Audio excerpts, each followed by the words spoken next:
Okay, first confession, because it's the middle of the night, I left all my co-hosts in bed. So all of my co-hosts are sound asleep in their kitty cat beds. Actually, one's in mine. And I left them up there because they were all sleepy tired. And when I come down, Smokey gets a little cranky. And she's like, come on, Mom, hurry up, let's get back to bed, So I left her in bed. So please check out my Star Trek recaps on Fridays and my If Then episodes on Friday afternoons.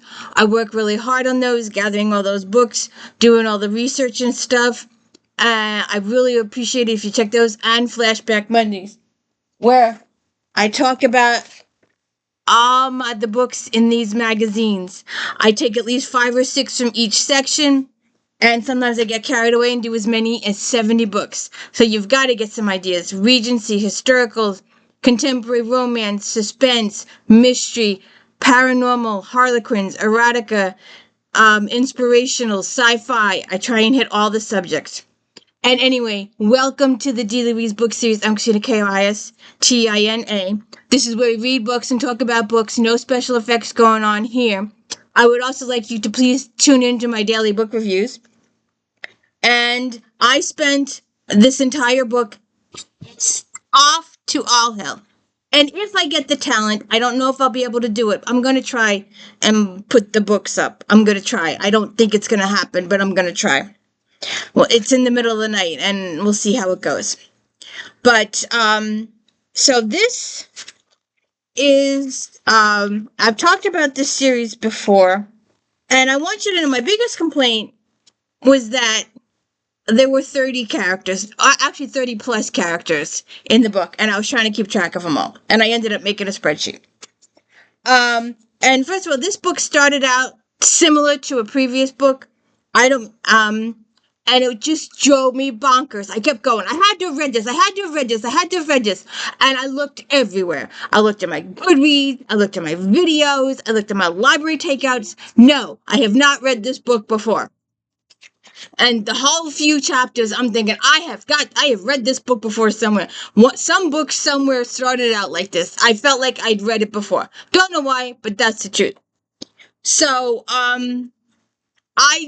once the book got started, I was just so pissed off. Who the hell does this chick think she is? And what the hell, Claire? Gain some backbone or shit. What the hell are you doing, Claire? I don't get it.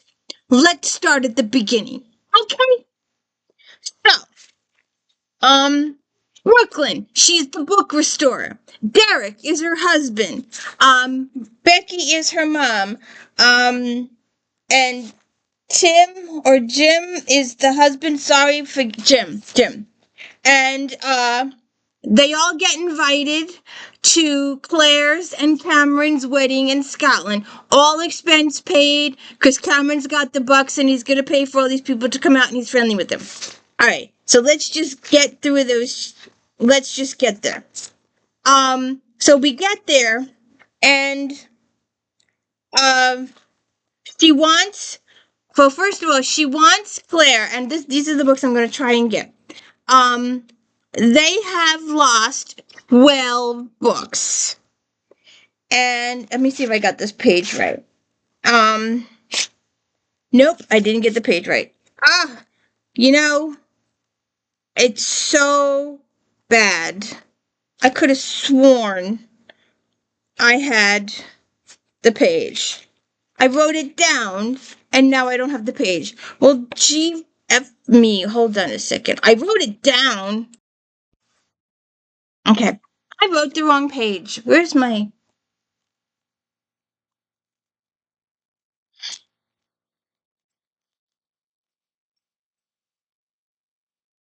Okay. Sorry. So, she wants... The 12 Books of Christmas, KATE CARLISLE. And this is Brooklyn and Derek. Brooklyn is the book restorer. I'm sorry, I just got carried away because I was just so pissed off. So they've invited Claire. No, they've invited Brooklyn and Derek and her parents to Scotland for their wedding. And then when they get to Scotland, Claire confides in them that 12 books have gone missing from their personal, in their house, in their own physical property house, in their own physical property house. 12 books have gone missing. I don't even know how to start. All right, wait a second. I'm just so pissed. I really am pissed. All right, so the books are, and I'll see if I can get the stuff. I'll do the stuff. I'm gonna try, but I don't promise anything. A Christmas Carol, The Gift of Magi, The Little Match Girl, A Christmas Memory, Little Women, A Christmas Story, A Tailor of Gloucester, afterward A Ghost Story for Christmas, A Child's Christmas in Wales, The Velveteen Rabbit, How the Grinch Stole Christmas, and The Greatest Gift. 12 books are missing. Now, get this. It's your house. It's your house. Your castle. Your Cameron owns the place, right? And they hired this woman supposedly to be their librarian and help them with the books. She has the only key. She's an employee and she has the only key so that when she leaves on Friday, you do not have access to your own library in your own house till Monday. What the F are you thinking? Really? So she's got the only key to their library. The only key to their library in their house. Then we find out that someone threw something at Claire, and she damaged a book that she had. She had a rare book in her hand, and she dropped it. And she needs Brooklyn to fix it because the book is a present for Cameron for Christmas. And then we get this chick. Well, first we got to meet a whole bunch of people. And, trying to keep track of all the characters is just like, we got to meet Angus, and then we got to meet Willie, and then we got to meet Elizabeth, who goes by Betsy. And then we got to meet Flora, who goes by Fluffy.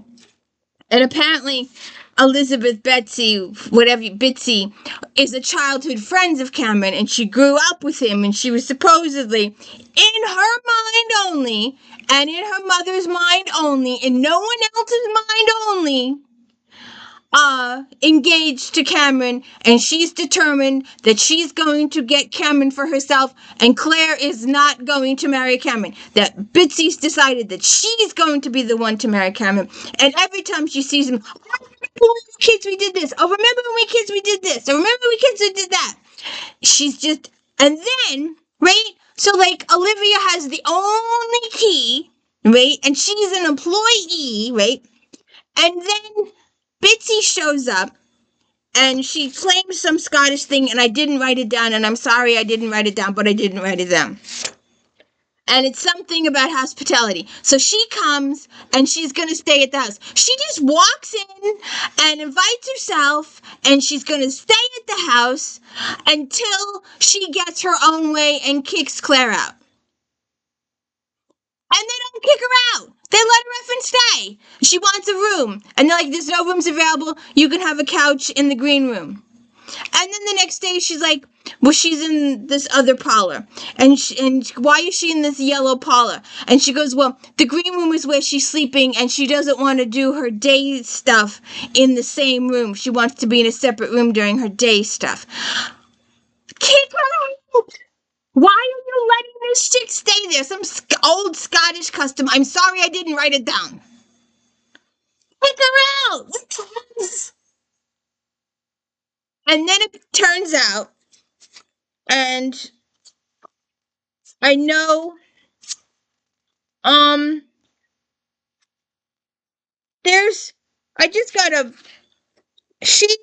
this Olivia person.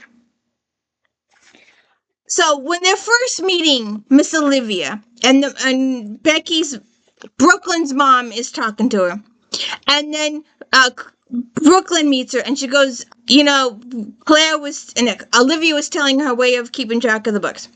And Claire suggested that she might talk, Brooklyn suggests that she might talk to Claire about getting a computer. And she goes, talk to Claire? She tilted her head back, clearly confused. No. Cameron and Claire have other things to worry about, so I'm happy to use this system for now. Talk to Claire? Who the hell does she think? She's supposed to be an employee. And how did she get the only key? And then they try talking to her about the missing books. And then, so then it turns out, and I'm hoping it's here, because if it's not here, I don't know where it is, and I really want it to be here. It's called so they wanted to go have tea in one of the tea shops, and the tea matron kicks them out because she was told to. She owns the building. She owns the whole place, but she was told to kick them out. Apparently there's this group in OWC, Old Odd Lockin' Women's Club. Within the club, there's a small group of powerful women who've decided that Claire doesn't belong here. You can try, Sophie said, but if you think the men in this town are powerful, the women have them beat by a mile. But it's going to change. That's good to hear, because you'll remember how we mentioned that Olivia's mother is headmaster of Atherton Academy. And the Atherton Academy is where Cameron went. And Atherton Academy's decided that if Claire and Cameron get married, their kids will not be allowed at that school. Because they said so. Because Sophie and Bitsy and Matilda don't want them because they want Cameron for themselves. So they're trying to do all this stuff to discourage the town from allowing Claire to patron them at all. They're giving her the cold shoulder. They're giving her the direct cut. But then it turns out that the mother is the headmistress there. And they talk about the direct cut. She got the direct cut. If you read the Regency things, you know that's a thing. And it's just, I'm like, who the hell do these people think they are? And Bitsy just walks in, and she just stays. Like, Cameron, get her out.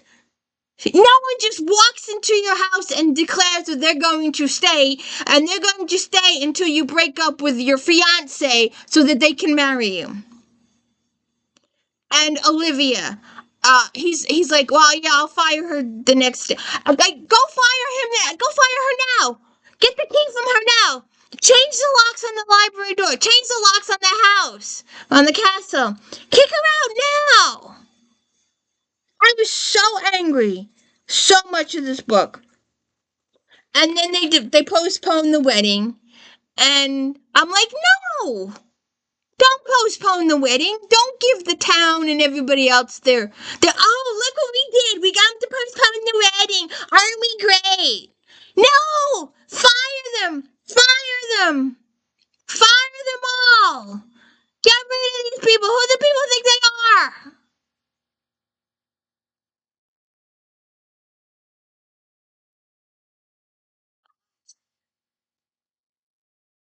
Splattered my computer screen.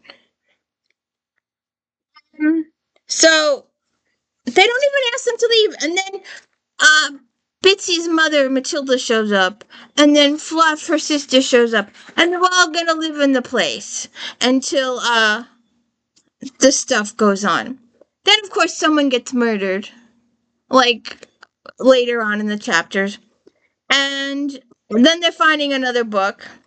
Then the vicar comes to them and says that one of the books that Gwen, the aunt, purchased at the auction legally was given to the church illegally, and the minister didn't know that the owner didn't know that the kid was giving up the book, and inside the book was a secret bank account to an offshore account that the bad people wanted.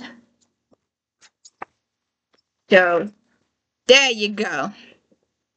So it's a good. I read it in 2 hours. It was fast. It made me pissed off. I was so mad at Cameron for not getting rid of Olivia sooner, for not getting rid of Bitsy sooner, Fluff sooner, Matilda sooner. I was mad at the town for doing the stuff they were doing to Claire. I was just mad at the whole thing. I was just mad at the whole book. So 2 people died. Brooklyn restores a book, and we've got town to deal with, and their I don't know what you call it. It's not racism, but I guess the tree against Claire. Everybody's against Claire because everybody thinks they deserve to patron or be engaged or married to the Claire. So that's my spiel. That's my angry spiel because I was so mad at Cameron for not sticking up and telling these people, I know it was plot line, I know, but it was just like, did you give that woman a key? What's this woman the only key to the library? In your house. In your house. And this woman has the key to the library. The only key to the library in your house. And all over the world. To the library. Library. You about how you use your library and how you go in your library. So anyways, you can please hit the like and subscribe. And if I'm doing a good job or not. Basically, if you can't say something nice, please don't say anything else because I got an ego, my ego's under the table. It's that low. So please hit the like and subscribe. Please check out my daily book reviews and section recaps, and it's done on Fridays and Flashback Mondays, please. Thank you. Have a good one.